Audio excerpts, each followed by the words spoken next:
एक गांव में एक महामूर्ख था। वो बहुत परेशान था क्योंकि वो कुछ भी कहता लोग हंस देते, लोग उसको महामूर्ख मान ही लिए थे। वो कभी ठीक भी बात कहता तो भी लोग हंसते थे। वो सुकड़ा सुकड़ा जीता था, बोलता तक नहीं था, ना बोले तो लोग हंसते थे, बोले तो लोग हंसते थे, कुछ करे तो लोग हंसते थे, ना करे तो लोग हंसते थे। उस गांव में एक फकीर आया। उस महामूर्ख ने रात उस फकीर के चरण पकड़े और कहा कि मुझे कुछ आशीर्वाद दो, मेरी जिंदगी क्या ऐसे ही बीत जाएगी सुकड़े सुकड़े? क्या मैं महामूर्ख की तरह ही मरूंगी कि थोड़ी बुद्धि मुझ में आ जाए? उस फकीर ने कहा उपाय है, ये ले सूत्र, तू निंदा शुरू कर दे। उसने कहा निंदा से क्या होगा? फकीर ने कहा 7 दिन तू कर और फिर मेरे पास आना। उस महामूर्ख ने पूछा करना क्या है निंदा में? उस फकीर ने कहा कोई कुछ भी कहे, तू नकारात्मक वक्तव्य देना। जैसे कोई कहे कि देखो कितना सुंदर सूरज निकल रहा है, तू कहना इसमें क्या सुंदर है? सिद्ध करो, सुंदर कहां है? क्या सुंदर? रोज निकलता है, अरबों खरबों सालों से निकल रहा है, आंख का गोला है, सुंदर क्या है? कोई कहे कि देखो जीसस के वचन कितने प्यारे हैं, तू तत्क्षण टूट पड़ना कि क्या है इसमें प्यारा? कौन सी बात खूबी की है, कौन सी बात नई है? सदा से तो यही कहा गया है, सब पिटा पिटाया है, सब बासा है, सब उधार है, तू नकार ही करना। कोई सुंदर स्त्री को देख के कहे कितनी सुंदर स्त्री, तू कहना इसमें है क्या? जरा नाक लंबी हो गई तो हो क्या गया? कि रंग जरा सफेद हुआ तो हो क्या गया? सफेद तो कोढ़ी भी होते, सुंदर कहां है? सिद्ध करो। तू हर एक से प्रमाण मांगना और ख्याल रखना ये कि हमेशा नकार में रहना, उनको विधेय में डाल देना, तू नकार में रहना। 7 दिन बाद आ जाना।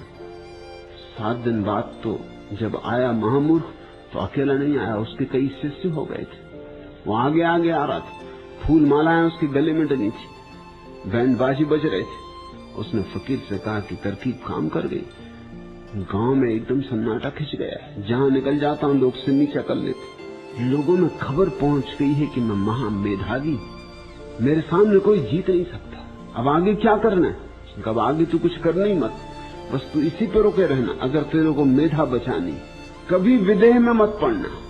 ईश्वर की कोई कहे तो तत्क्षण नास्तिकता प्रकट करना। जो भी कहा जाए तू हमेशा नकारात्मक वक्तव्य देना, तुझे कोई न हरा सकेगा, क्योंकि नकारात्मक वक्तव्य को असिद्ध करना बहुत कठिन, विधायक वक्तव्य को सिद्ध करना बहुत कठिन।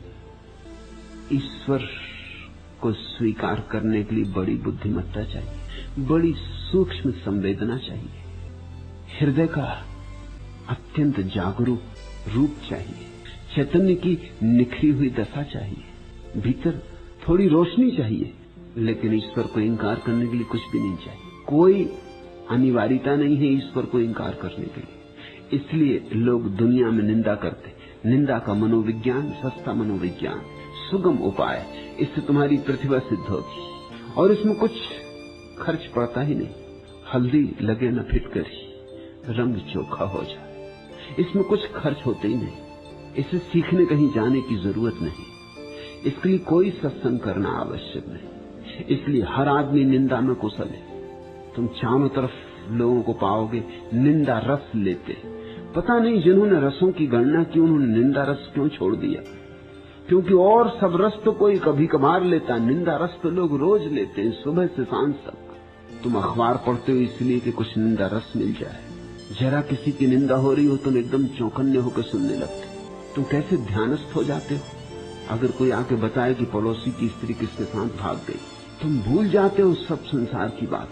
उस क्षण ध्यान ऐसा लगता है, तुम खोद खोद के पूछने लगते हो कुछ और तो कहो, कुछ आगे तो बताओ, विस्तार में चलो जरा, ऐसे संक्षिप्त न हो कहां भागे जा रहे हो, पूरी बात कह के जाओ। बैठो चाय पी लो, पलक पावड़े बिछा देते हो। जहां तुम्हें लगता है कि कुछ निंदा हो रही वहीं तुम्हें रस आता है क्योंकि दूसरा आदमी छोटा किया जा रहा है और उसके छोटे होने में एक भीतरी प्रतीति होती कि मैं बड़ा हूं। इसलिए अगर कोई भिखारी रास्ते पर केले के छिलके पर फिसल के गिर पड़े तो तुम्हें उतना रस नहीं आता जितना रस कोई सम्राट केले के छिलके के फिसल के गिर पड़े तो आए। दिल खुश हो जाएगा। जिसको मुल्ला नसरुद्दीन कहता है दिल का गार्डन गार्डन हो जाना, बाग बाग हो जाने का उसने अनुवाद किया। जब पहली दफा उसने मुझसे कहा मैं भी चौंका। उसने मुझसे पूछा कि ये दिल का गार्डन गार्डन हो जाना क्या है? उसने कहा अरे बाग बाग हो जाना, ये उसका अंग्रेजी अनुवाद है। कोई बादशाह फिसल के गिर पड़े, कैसा चित्त प्रसन्न होता है।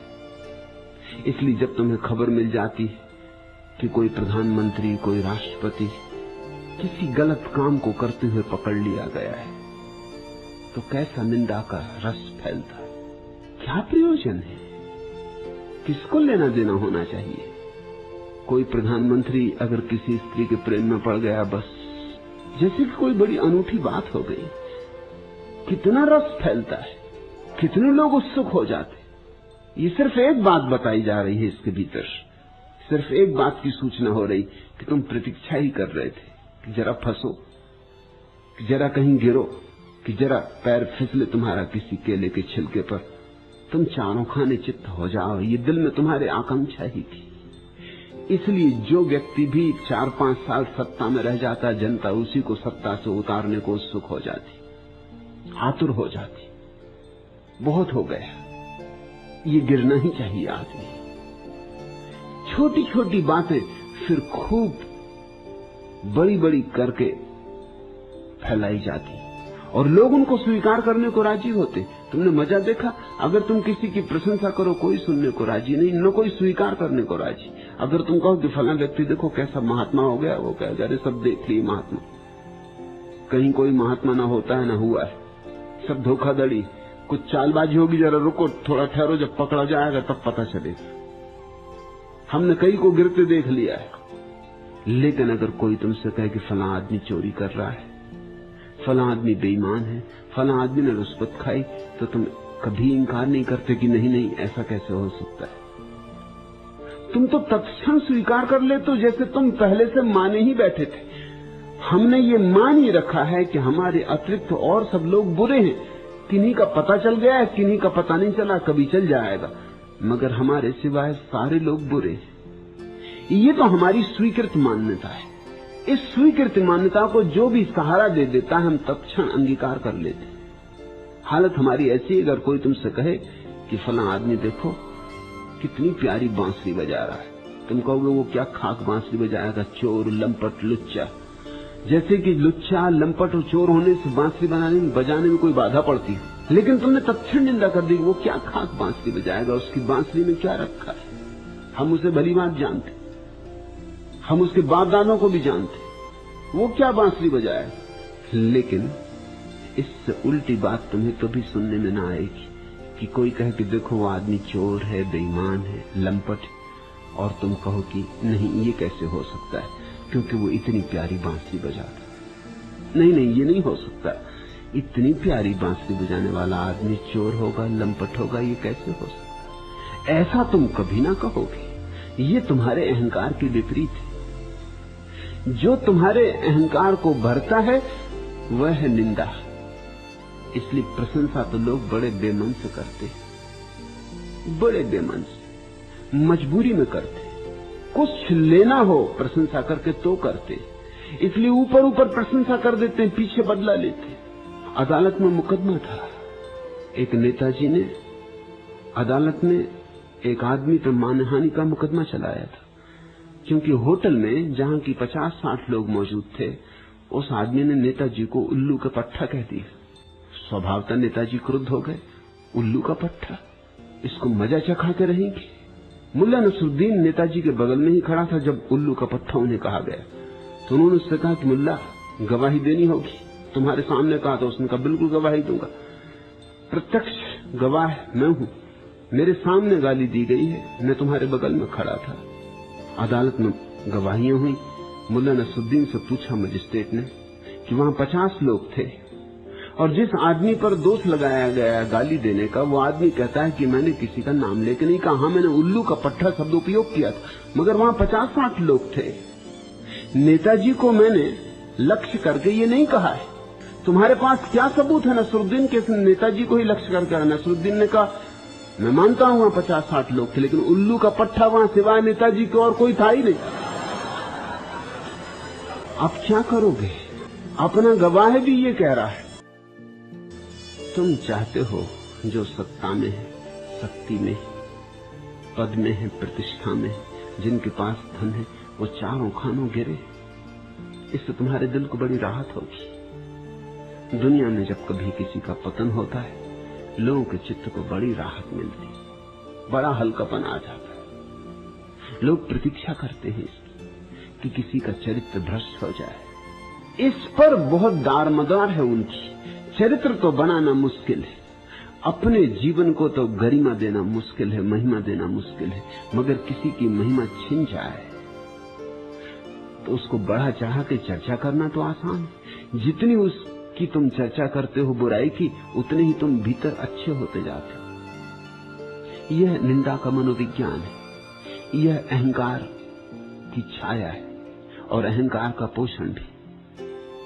मगर इसका अर्थ यह नहीं है कि मैं तुमसे कह रहा हूं तुम अंधे की तरह जीना, या गोरख तुमसे कह रहे हैं तुम अंधे की तरह जीना। जहां तुम गलत देखो वहां चुप रह जाना, ये मैं नहीं कह रहा हूं, न गोरख कह रहे हैं। क्योंकि अगर गोरख ये कहते तो जो उन्होंने कहा ये भी नहीं कह सकते थे। इस बात को ख्याल में ले लो, ये भी तो गलत देखा ना। ये देखा कि योगी और निंदा कर रहे हैं, कि योगी और मद्य मांस और भांग पी रहे हैं, तो कहा कि नरक में पड़ोगे। इसको तुम निंदा मत समझना, इसमें निंदा कुछ भी नहीं है, इसमें सहज करुणा है, इसमें सहज सद्भाव है।